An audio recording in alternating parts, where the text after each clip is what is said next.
Good morning, students. Welcome back to Literature Learning. Today we will be completing the lesson Winter's Tale.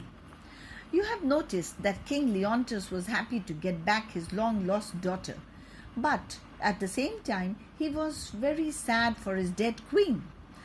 Then Paulina takes him to the house saying that she had got a statue of the queen made. Let's continue reading. When Paulina drew back the curtain which concealed up this famous statue, so perfectly did it resemble Hermione that all the king's sorrow was renewed at the sight. For a long time he had no power to speak or move. "I like your silence, my liege," said Paulina. "It more shows your wonder. It's not the statue very much like your queen?" At length the queen said, "Oh, thus she stood, even with such majesty, when I first wooed her." But yet, Paulina, Hermione was not so aged as this statue looks. Paulina replied, "So much the more the carver's excellence, who had made the statue as Hermione would have looked that had she been living now. But let me draw the curtain, sir, lest presently you think it moves." The king said, "Do not draw the curtain. Would I were dead. See, Camillo, would you not think it breathe? Her eye seems to have motion in it." "I must draw the curtain, my liege," said Paulina. "You are so transported, you will persuade yourself the statue lives." "Oh, sweet Paulina," said Leontes, "make me think so 20 years together. Still methinks there is an air comes from her. What fine chisel could ever yet cut breath? Let no man mock me, for I will kiss her." "Good my lord, forbear," said Paulina. "The ruddiness upon her lips is wet. You will stain your own with oily painting. Shall I draw the curtain?" "No, not these 20 years," said Leontes. So we see that King Leontes was very amazed. He was very surprised to see the statue, which looked exactly like Hermione. He mentions that the statue looked aged, and he could not believe it. Paulina gives an explanation that time, saying that the carver had made her look like that so that she looked like that of her present age if she were alive. King expressed his wish to kiss her. He told Paulina that he wanted to do so, and then he also told her that he sensed breath in her. But he also marveled at the carver. Paulina stopped him, saying that the ruddiness means the rosiness on her lips was still wet, which would dirty his own. So he had to refrain from kissing his queen. Let's continue reading. Perdita, who all this time had been kneeling and beholding in silent admiration the statue of her matchless mother, said now, "And so long could I stay here looking upon my dear mother? Either forbear this transport," said Paulina to Leontes, "and let me draw the curtain, or prepare yourself for more amazement. I can make the statue move indeed, aye, and descend from off the pedestal and take you by the hand. But then you will think, which I protest I am not, that I am assisted by some wicked powers." "What you can make her do?" said the astonished king. "I am content to look upon. What you can make her speak, I am content to hear, for it's easy to make her speak as move." Paulina then ordered some slow and solemn music, which she had prepared for the purpose, to strike up, and to the amazement of all the beholders, the statue came down off the pedestal and threw its arm around Leontes's neck. The statue then began to speak, praying for blessings on her husband and on her child, the newly found Perdita. No wonder that the statue hung upon Leontes's neck and blessed her husband and child.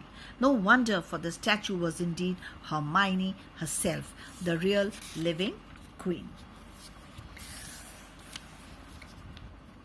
Now, we see that Perdita was all the time there, very amazed to see her mother. Paulina told the king that she could make the statue come down from the platform, and then he could hold his. Then she could hold his hand. She told the king that then he would think she had some magical powers in herself to do so. And then the slow music began to play, and the statue came down. off the pedestal and threw its arm around Leontis's neck. It also began to speak, praying for blessings upon her husband and on the newly formed Perdita. It came as a surprise that the statue was none other than Hermione herself. Rest in the next video. Let's read the concluding page. Paulina had falsely reported to the king the death of Hermione, thinking that the only means to preserve her royal mistress's life, and with the good Paulina, Hermione had lived ever since, never choosing Leontis should know that she was living till she heard Perdita was found. For, though she had long forgiven the injuries which Leontis had done to herself, she could not pardon his cruelty to his infant daughter. His dead queen was restored to life, his lost daughter found. The long sorrowing Leontis could scarcely support the excess of his own happiness. Nothing but congratulations and affectionate speeches were heard on all sides. Now, the delighted parents thanked Prince Florizel for loving their lowly seeming daughter, and now they blessed the good old shepherd for preserving their child. Greatly did Camillo and Paulina rejoice that they had lived to see so good an end of all their faithful services. And if nothing should be wanting to complete this strange and unlooked for joy, King Polixenes himself now enters the palace. When Polixenes first missed his son and Camillo, knowing that Camillo had long wished to return to Sicily, he conjectured he should find the fugitives here, and following them with all the speed, he happened to arrive just as this, the happiest moment of Leontis's life.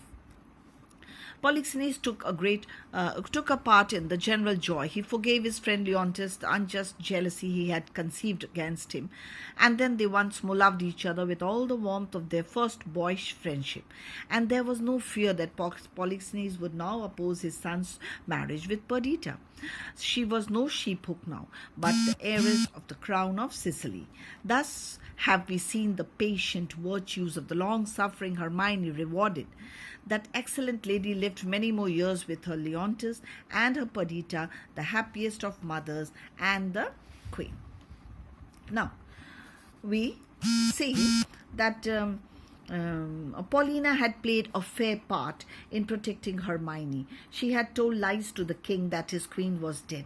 Hermione herself wanted to hide the fact of her living till she came to know that Perdita was alive.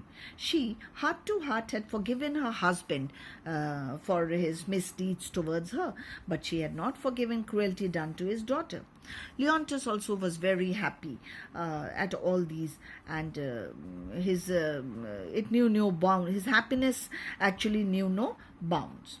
And in fact, all were very happy. King Leontis thanked Florizel also for accepting his daughter, and King Polixenes also, that time entered the palace, and he conjectured, that means he believed, and he came to certain conclusion. He supposed that the fugitives, that means who were the two fugitives who ran away from the unsuitable situation, that is Camillo and Florizel, those two also would be there.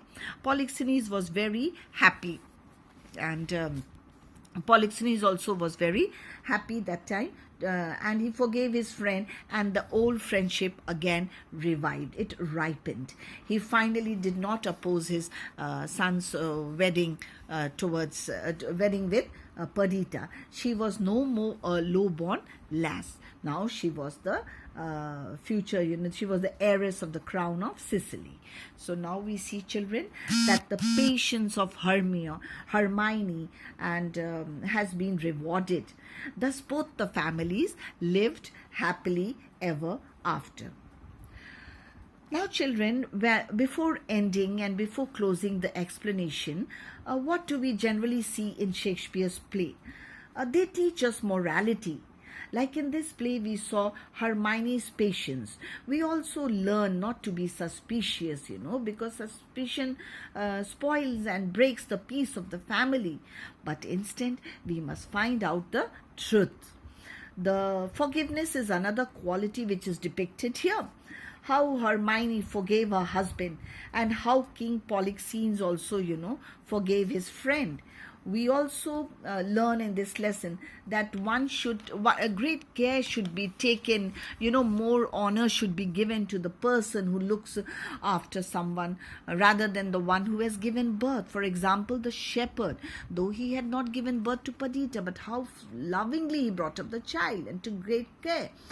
And then about jealousy, we must never have uncontrollable jealousy, children. That leads to destruction. And we must always be dutiful and faithful, loyal towards our masters and managers like Paulina and Camilo. And then God really listens to our prayers. So now we end here. Keep all these good qualities in mind and be good always. So once again I say, all is well that ends well. Stay safe and blessed.